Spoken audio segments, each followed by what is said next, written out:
what's up, guys? Welcome back to another episode of Guitar Talk with Todd here at Todd Beebe Music. Thank you guys so much for checking in. I really appreciate it. Please hit that subscribe button in the lower right-hand corner. I really appreciate that. And find us on Facebook at Todd Beebe Music. We've always got a lot of things going on here. Artist interviews, lessons, and guitar reviews, which is what we have today. Today we have another awesome vintage piece. This is a real 1961 Gibson Les Paul, not a reissue, not a custom shop. This is the real McCoy out of Kalamazoo, Michigan, 1961 Les Paul Jr. And I know most of you watching this right now might be saying, Todd, you're wrong, that's an SG. Nope, that is a Les Paul. We've talked about this history on here before. In 1961, the Les Paul completely changed their design. The ones that are iconic by today's standards, the 58, 59, 60, were dead in the water. There's all these tales about how you could pick them up for next to nothing back then. Boy, to have a time machine. But they just weren't selling, so Gibson completely redid the design, made this with the devil horns here, the double cutaway. And the story goes that Les Paul himself did not like these when they originally came out because he thought the neck was a little unstable here where the double cut was. I've told this story on here before. I was around Les quite a bit and got to know him before he passed away, and his exact words to me about the SG was, I was wrong. He did backtrack in later years and say that the SG was actually a great guitar. He was just a little unsure of it when it first came out, but he did end up warming up to it in later years. But in 1961, he did not like it. 62, he didn't like it. 63, by 64, his name was off of there. He just didn't want to be associated with it anymore, and it just became the SG. But like I said, this is a real deal 1961 Junior. This is so awesome to have this piece. This is literally unplayed, which makes this even more mind-boggling. I'm going to get some close-ups in the case like we always do, but you can kind of see on here there's not even really any patina on this thing. I mean, there's still a gloss. It's unbelievable. The classic dog ear pickup, P90, like we just had on the 59 Les Paul Jr. that we had in. Make sure you check out that episode. This thing doesn't even have any scratches on it. It's unbelievable. This is a different tailpiece. This is the Mojo Axe tailpiece, which I highly recommend. And because of the intonation, we do have the original piece that's in the case. And it's the original case with this guitar too. Of course, we're going to look at all that here in a minute. The classic pick guard on the 61s. On the juniors here, you got the rosewood fingerboard, dot inlays. Like I just was showing you, it's got the Les Paul silkscreen logo with Junior on there, Gibson silkscreen logo. Same deal as with that 59. These are original tuners on here. Plastic is mint. It's unbelievable. A private owner brought this in, and this has been on display in like shows and things like that for the history of the Les Paul because it is so flawless. It's not really a player piece by any means. It's more of a museum piece. I mean, it's unbelievable. This thing still has like a lacquer smell. It's just crazy. All right, so 61 years old. That's just incredible. 61 years old, and it's a 1961. So this is crazy, the condition that this thing is in. But same as before, that P90 just sounds incredible, even on a cleaner setting here.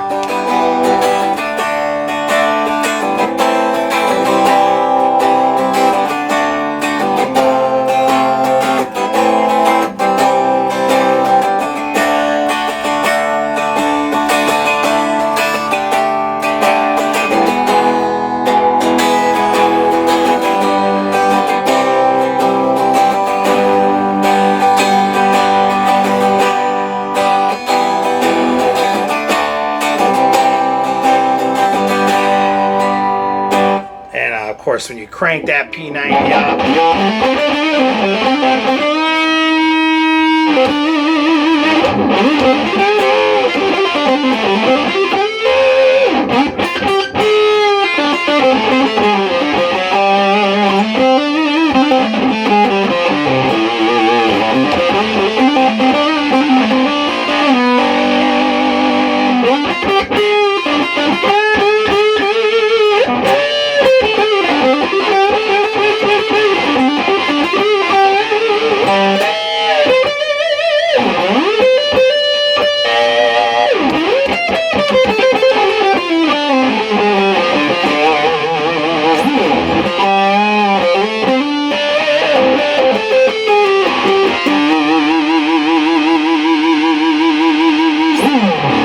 it's just a beautiful, beautiful piece. Once again, thank you so much to the private owner for bringing this in and letting me test this out today. Let's go ahead and check this thing out in its original case, you guys. This is unbelievable. And get some close-ups of it like we always do. Check her out. Here we go. Alright guys, so here is the case for the Gibson Les Paul 1961 Junior. This is the original alligator case. We were talking about this on the 1959 Junior episode that I just posted last week. This is what Juniors used to come in back in the day. This is all original. Look how cool that is. Like I said, this 61 Les Paul SG has been in a lot of museum showcases and stuff like that. So, and that's why it's completely all original. This is your ultimate example of it. Sat under the bed for 61 years now, and it's just been well taken care of. I'm gonna actually get down here and check out. I mean, look at some of these latches. They've got the rust on them. True, you know, patina, if you will. And but I mean, they still work. The handle is still intact. I mean, that's just absolutely crazy. I tell everybody, if you have one of these, put the case aside, get something more sturdy to keep it in, or if you never take it out, like this one never is, then, you know, that's fine, but do not carry them by this handle. This thing will break so easy. This is fully intact, and like I've been carrying it, just grab the case. I mean, at this point, don't even worry about using that as a handle. That's just an iconic thing to have on there, still unbroken. Even the latch back here, everything's still in working order. But that, you know, of course, it has that alligator exterior. It's just a chipboard case, but that's how it got the name alligator case. And then we open it up. Of course, there is the SG inside. So it's just awesome, awesome, awesome to see. Let's talk about a few things on this. First of all, just like we were saying before, this is museum quality. I mean, I'm trying to get in the light here. You can see there's just no patina on this or anything. I mean, if somebody showed this to me and I didn't know better, I'd say, oh, that's a custom shop reissue. Nope. This is a 1961, 61 years old as of when this is being recorded, which is 2022. The only thing that's different on this, it's got the Mojo Axe compensated bridge on here. I'm going to hold this up real quick. I highly recommend them. Mojo Axe is just awesome. And what it is, here's the original one right here. So the, you know, original bridge stop bar, if you will, because it's stop bar tailpiece without a bridge on here, but this worked as the bridge with the wraparound going on. That's the original piece that I'm holding in my hand right now, but it doesn't have anything on here. These are notorious for not intonating well. Some do better than others. You know, I never had a big problem with these, but it's kind of a game of chase when you're intonating them. But every once in a while, if you can put, you know, these on some of those, they just are fantastic. So there's the original one. There's the Mojo Axe. You can kind of see it's got like the line and it's curved out. And that's kind of what Mojo Axe is known for. They replicate it to a T. So putting it side by side, it almost even looks aged and it looks exactly like an original one, except it's notched out and curved in the steel there to kind of help compensate when you go to intonate stuff. You're never going to get these spot on perfect like you will with a tune-o-matic, which is the whole reason why they invented the tune-o-matic bridge. But, you know, the Mojo Axe bridge is just fantastic. So, you know, the owner keeps this one in the case and just has the Mojo Axe on there. So when you do play it, which we're going to do here in a little bit and let her rip, it just sounds a lot more, you know, true to form and more intonated. But I mean, look at that P90 pickup. It doesn't have any string wear on it. It's still got the gloss. Nothing is rusted. I mean, that's just incredible. 61 years old. The pick guard is flawless on this thing. I'm trying to get in as close as I can and focus here. The only thing you could nitpick on if you had to pick one thing on here would be right there. The pick guard broke off where the screw connects. But from what I understand, it's been like this for a long time. And like I said, this has been in museums and stuff for like the history of the Les Paul. So that's really no big deal. One volume, one tone control. That's original knobs, of course. And output jack. Everything is original on here. Just a mahogany body here, which, of course, like we said, by 1964, this would become what's known today as the Gibson SG. But let's get up to that headstock here. First, we're going to look at that fretboard. Just flawless, all original frets on here. We got the dot fret markers on that rosewood fingerboard. That fingerboard is just flawless, and it's unbelievable. The frets, you know, because this thing never really has gotten played. All original frets, just not worn at all. Original nut, original truss rod, bell-shaped cover there. I'm trying to focus again. And then, like we said, you've got the Les Paul Jr. logo going on there. Original tuners with the original white plastic on there as well. It's just unbelievable. We're going to take a look at the back here in a second. Like I said, it does seem weird to see these SG style guitars with Les Paul on the headstock, but in 1961, that's what these were called. All right, let's flip her over and get a shot of the back here. All right, so looking at the back here, beautiful mahogany. Again, nothing going on as far as any patina or anything. It's just unbelievable. Original cavity control there with 4 screws to get into the volume and tone.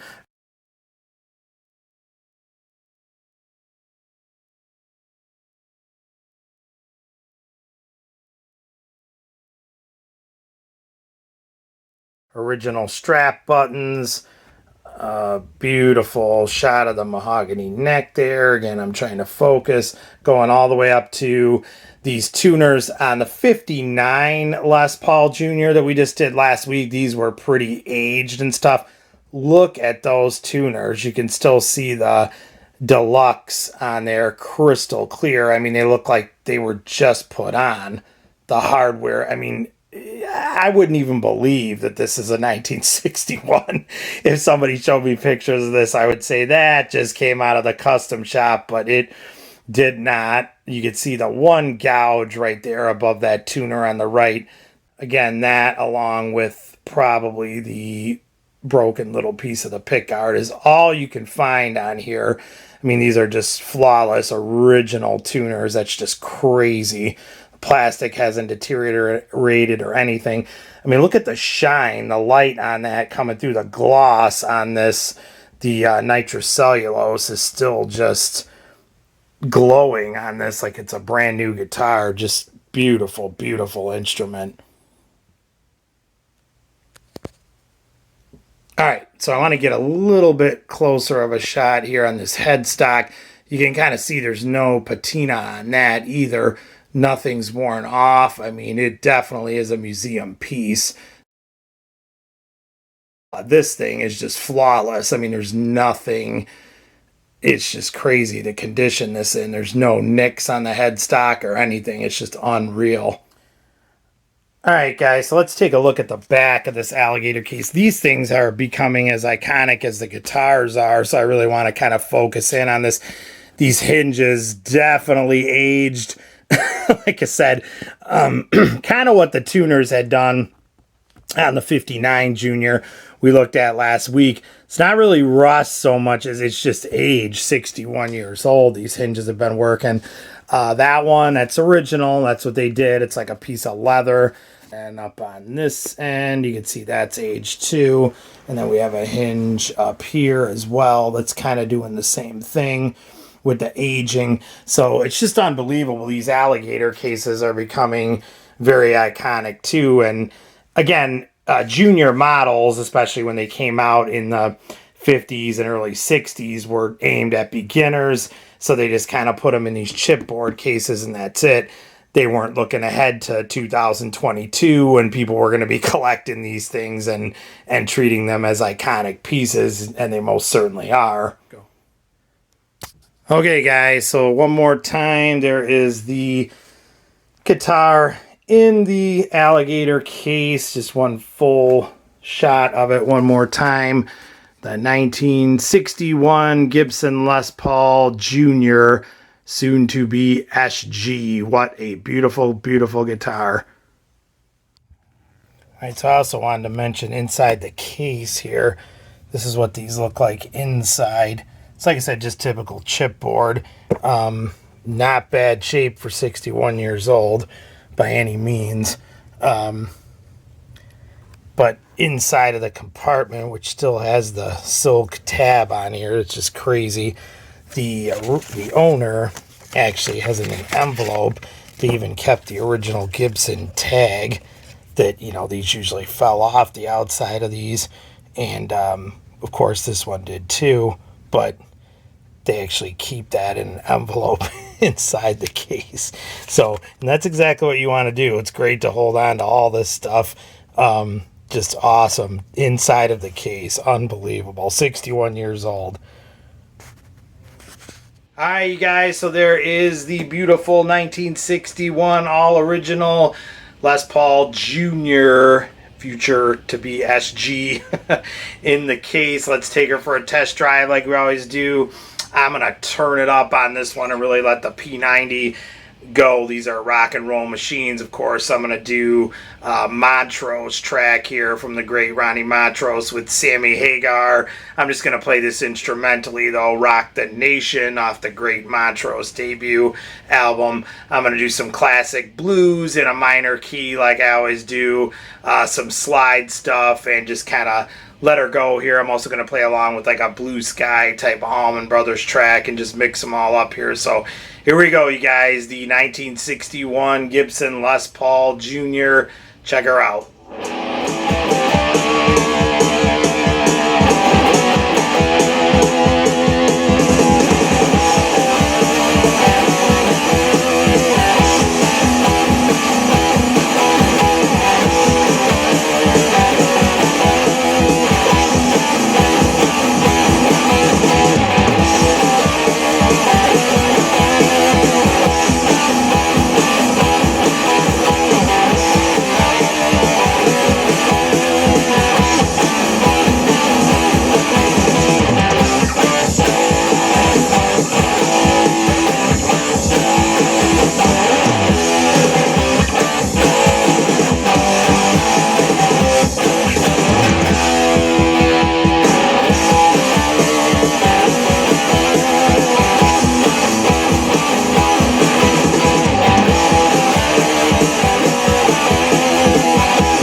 so there she is, the 1961 Gibson Les Paul Jr., soon to be SG as of 1964, but as of right now, she was still a Les Paul. It's very weird to see these with the Les Paul logo on them because you're thinking SG, so it's just crazy. These are beautiful, beautiful pieces. On the vintage market, we've talked about that before. These have just gone up, up, up. One in this condition, I mean, it's just flawless. There's just a couple of things, like we talked about the pick guard and stuff. Everything else on here is just beyond mint. And they're going for big, big money nowadays. But just a great, great feeling neck and just a beautiful guitar. So thank you once again to our private owner who brought this in. Thank you guys so much for tuning in today, checking in, watching this, whatever you call it now with YouTube. But thank you guys so much, and please hit that subscribe button in the lower right hand corner. You know I appreciate it. Find us on Facebook at Todd Beebe Music. And please, like I said, subscribe and check back in. We've got more guitar reviews on the way, lessons, artist interviews, and all things guitar. So please be with us. Thank you guys so much. Stay safe and love your dogs. We'll see you guys again. Take care.